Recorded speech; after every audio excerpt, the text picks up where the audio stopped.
আজকে আমরা ক্লাস 6 এর ফ্রেগ্রেন্স বলে যে ইংলিশ বইয়ের সহায়ক গ্রন্থটা আছে সেখান থেকে আমরা 5-6টা অ্যাক্টিভিটি মতন করে নেব। ঠিক আছে, তো এই বই থেকে আমি আগে কখনো ভিডিও বানাইনি, এই ফার্স্ট ভিডিও হতে চলেছে। তো এই বই থেকে এবার আমি ভিডিও দিতে শুরু করব, সেই জন্য তোমরা অবশ্যই এই চ্যানেলে চোখ রেখো। আর যদি অবশ্যই চ্যানেলে নতুন হয়ে থাকো চ্যানেলটিকে সাবস্ক্রাইব করে পাশে থাকা বেল আইকন প্রেস করে দাও, অল বাটন অন করে দাও, যাতে আমি ভিডিও আপলোড করার সাথে সাথে তোমাদের কাছে নোটিফিকেশন চলে যায়। এর পাশাপাশি যদি তোমরা অন্য কোনো সাবজেক্টের সাজেশন পেতে চাও তাহলে অবশ্যই আমাদের ফেসবুক পেজটাকে ফলো করে রেখে দিও, যেটার লিঙ্ক আমি ডিসক্রিপশন বক্সে দিয়ে রেখেছি। তো চলো দেখা যাক আজকে আমরা ক্লাস 6 এর ফ্রেগ্রেন্স বই থেকে কোন অ্যাক্টিভিটিগুলো করতে চলেছি। আমাদের ফেসবুক পেজে আমি রীতিমতন 8, 9, 10 এর জন্য ভিডিও আপলোড করতে থাকি, কিন্তু যদি 5 থেকে 7 পর্যন্ত কেউ যদি কোনো বিষয়ে কমেন্ট করো তাহলে আমি অবশ্যই সেই কোয়েশ্চেনের আনসার করবো এবং তার কমেন্টের রেসপন্স করবো। তো চলো আমরা অ্যাক্টিভিটি 1টা দেখে নিই কি আছে। আমাদের এখানে আছে underline the articles in the following sentences, one is done for you. এখানে একটা করে দেওয়া আছে যে দি সান ইজ ব্রাইট, সূর্যটা উজ্জ্বল। তো এখানে আমাদের আর্টিকেল মানে নির্দেশকগুলোকে বা আমাদের যেগুলো আর কি ইংলিশের ক্ষেত্রে হয় ভাওয়েল থাকলে অ্যান বসাতে হয়, এবং যদি মানে আমাদের যেটা হয় যখন ধরো কোনো ওয়ার্ড আছে, ওয়ার্ডের প্রথম দিকে যদি সেই প্রথম লেটারটা যদি ভাওয়েল থাকে তাহলে আমাদের আর্টিকেল হিসেবে অ্যান বসাতে হয়। যদি শব্দের প্রথমেটা কনসোনেন্ট থাকে তাহলে আমাদের এ বসাতে হয়। ঠিক আছে, আর যদি আমাদের নির্দিষ্ট করে কিছু বলা থাকে তাহলে সেখানে আমাদেরকে দি বসাতে হয়। তো এখানে দি অ্যান্ড এ এইগুলোই হচ্ছে মূলত আমাদের আর্টিকেল, এবং এগুলোকে আমাদের বাক্যের মধ্যে থেকে আন্ডারলাইন করতে হবে। তো ফার্স্ট হচ্ছে দি সান ইজ ব্রাইট, এটা তো করেই দেওয়া আছে, দি হবে। তারপর হচ্ছে আই হ্যাড অ্যান অ্যাপেল, তো এখানে অ্যান হবে article. He is a lawyer, এখানে এ হবে lawyer. They took a taxi, এখানে এ হবে আর্টিকেল। ঠিক আছে, আগেরটাও এ ছিল, এটাও এ, এটাও a. The cow gives us milk, তো এখানে দা হবে। Please bring me an umbrella, এখানে অ্যান হবে। তো এখানে এই আর্টিকেলগুলো আমরা আন্ডারলাইন করে নিলাম। এবার আমরা অ্যাক্টিভিটি 2 দেখবো। Write appropriate articles in the blanks, one is done for you.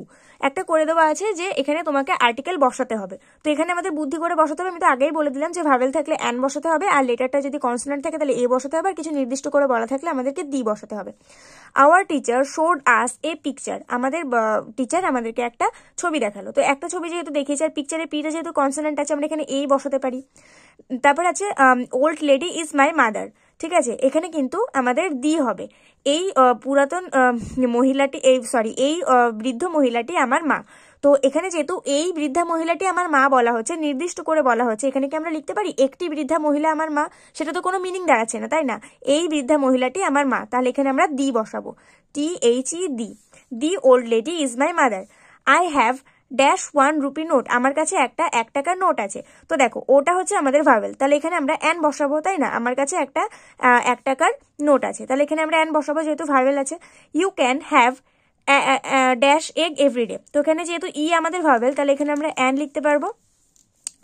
একটা এগ, তুমি প্রতিদিন একটা করে এগ নিতে পারো, মানে একটা করে ডিম খেতে পারো। তো এখানে যেহেতু ইটা আমাদের ভাওয়েল তাই এখানে অ্যান বসালাম।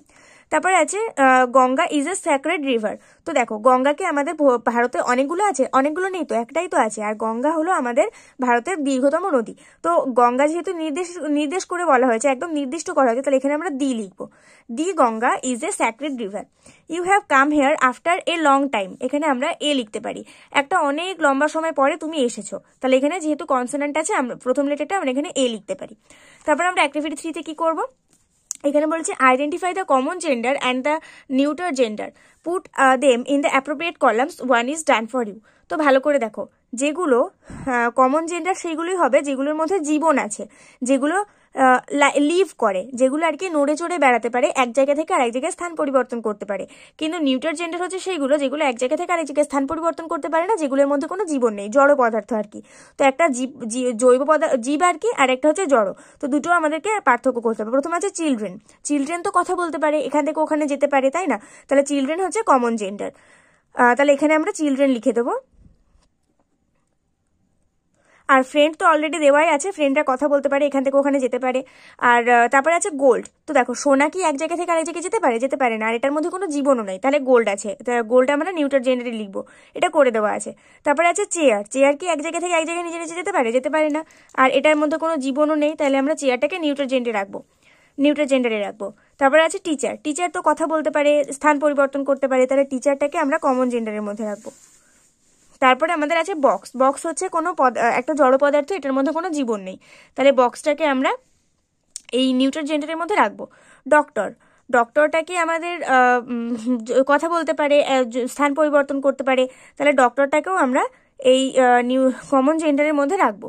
তারপরে আছে গ্লাস। গ্লাসের কিন্তু কোনো জীবন নেই, সে এক জায়গা থেকে আরেক জায়গায় নিজে নিজে স্থান পরিবর্তন করতে পারে না, তাহলে গ্লাসটা আমরা নিউট্রাল জেন্ডারের মধ্যে রাখবো। প্যারেন্ট, প্যারেন্ট মানে হচ্ছে বাবা মা, তো বাবা মা নিশ্চয়ই এক জায়গা থেকে আরেক জায়গায় স্থান পরিবর্তন করতে পারে এবং তার মধ্যে জীবন আছে, তাই প্যারেন্টটাকে আমরা কমন জেন্ডারের মধ্যে রাখবো। তো এটা তোমরা বুঝতে পেরেছো। এবার আমরা অ্যাক্টিভিটি 4-এ চলে যাবো। অ্যাক্টিভিটি 4-এ দেখো কিছুই বলেনি, এখানে বলেছে পাংচুয়েট করতে, মানে কি তোমাদেরকে দাড়ি কমা এগুলো নির্দেশ করতে হবে। এখানে কোনো দাড়ি কমা নেই, কিন্তু কোন সেন্টেন্সটা কোথায় শেষ হবে কোথায় কমা হবে সেটা তোমাদেরকে এখানে দিতে হবে। তো দেখো আমি আর এটাকে দুবার করে লিখছি না, কোথায় কি পাংচুয়েশনটা হবে আমি সেটা তোমাদেরকে দেখিয়ে দিচ্ছি। প্রথমে 1 সানি মর্নিং ইন জুন, এই জুনের পরে একটা কমা হবে। 2 persons were climbing up a mountain path, তো এখানে একটা ফুল স্টপ হবে। 1 was a tall, strong looking woman, the other a child of 5, the child, তো এখানে আমাদের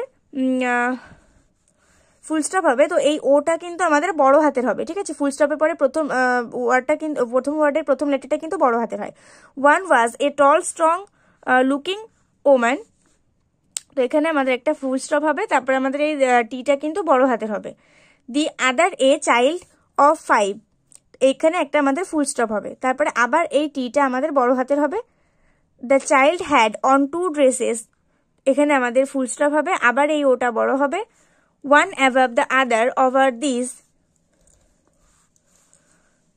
সরি এখানে কোনো ফুল স্টপ হবে না, এখানে হবে the child had on 2 dresses 1 above the other, ঠিক আছে। তো এখানে আমাদের একটা ফুল স্টপ হবে, আর এই ওটা আমাদের বড় হাতের হবে। Over this a red woollen shawl and on her feet wear thick mountain shoes, তো এখানে আমাদের ফুল স্টপ হবে।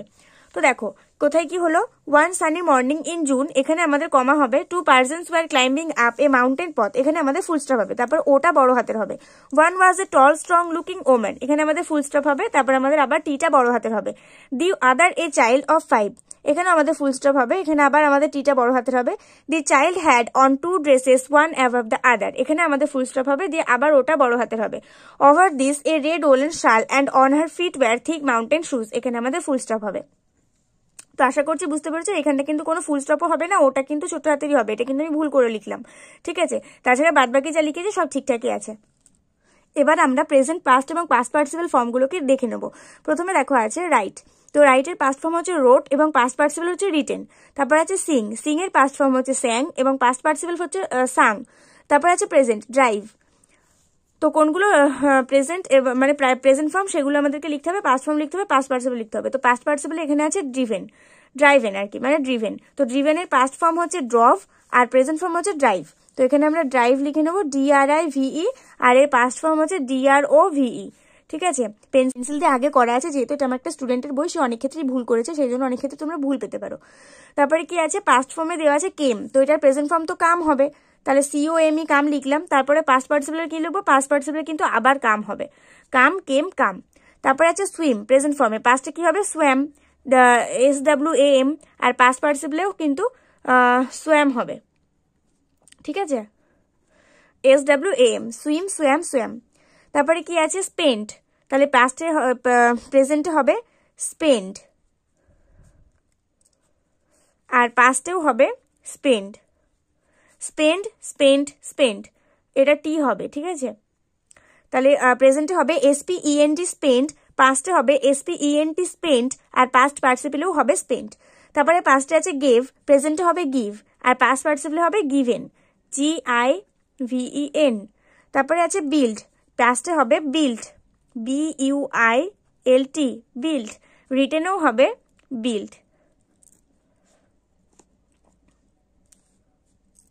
সরি এটা বিল্ড হবে না, এটা বিল্ডেড হবে, ঠিক আছে, BUILDED, বিল্ডেড, বিল্ড বিল্ডেড বিল্ড।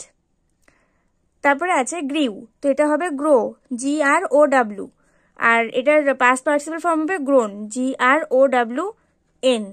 তারপরে আছে ব্রেক, ব্রোক, এটা হবে ব্রোকেন, BROKEN। তাহলে কি হলো, write wrote written, sing sang sung, drive drove driven, come came come, swim swam swam, spend spent spent, give gave given, build builded build, grow grew grown, break broke broken. তো আজকে আমাদের activity 5 পর্যন্ত থাক, পরে আমরা activity 6 থেকে করব। আজকে ভিডিও পর্যন্ত থাকলো, পরে ভিডিওতে দেখা হবে। ততক্ষণ পর্যন্ত সবাই ভালো থাকো, সুস্থ থাকো, মন দিয়ে পড়াশোনা করতে থাকো। আর এই ভিডিওটা ভালো লাগলে অবশ্যই একটা লাইক করে দিও, বন্ধুদের সঙ্গে অনেক শেয়ার করে দিও।